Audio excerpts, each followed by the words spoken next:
എല്ലാവരും വലിയ പ്രതീക്ഷയോടെ കാത്തിരിക്കുകയാണ് 54ാമത് കേരള സംസ്ഥാന ചലച്ചിത്ര പുരസ്കാര പ്രഖ്യാപനത്തിനായി. മമ്മൂട്ടി, മോഹൻലാൽ, പൃഥ്വിരാജ്, ദിലീപ്, ദുൽഖർ സൽമാൻ തുടങ്ങിയവരുടെ അടക്കം 160ൽ പരം സിനിമകൾ പല കാറ്റഗറിയിലായി മത്സരിക്കുന്ന സ്റ്റേറ്റ് അവാർഡ് ഈ മാസം പകുതിയോടെ പ്രഖ്യാപിക്കുമെന്നായിരുന്നു നേരത്തെ പറഞ്ഞിരുന്നത്.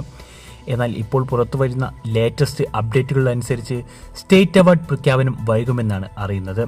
അതിന് കാരണം മറ്റൊന്നുമല്ല, അടുത്തിടെ വയനാട്ടിലുണ്ടായ ഉരുൾപൊട്ടലിന്റെ പശ്ചാത്തലത്തിലാണ് സംസ്ഥാന ചലച്ചിത്ര പുരസ്കാര പ്രഖ്യാപനം മാറ്റിവെച്ചിരിക്കുന്നത്.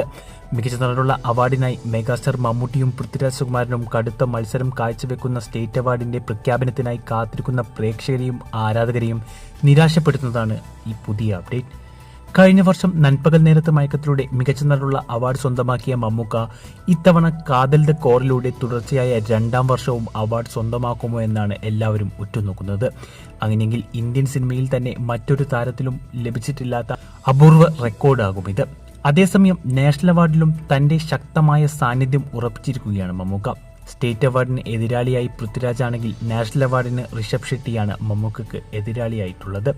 ഇതിൽ ആരോട് ഏറ്റുമുട്ടി മമ്മൂക്ക മികച്ച നടനാവുമെന്ന് കണ്ടു തന്നെ അറിയാം. ഇതേക്കുറിച്ച് നിങ്ങളുടെ അഭിപ്രായം കമന്റ് ചെയ്യും.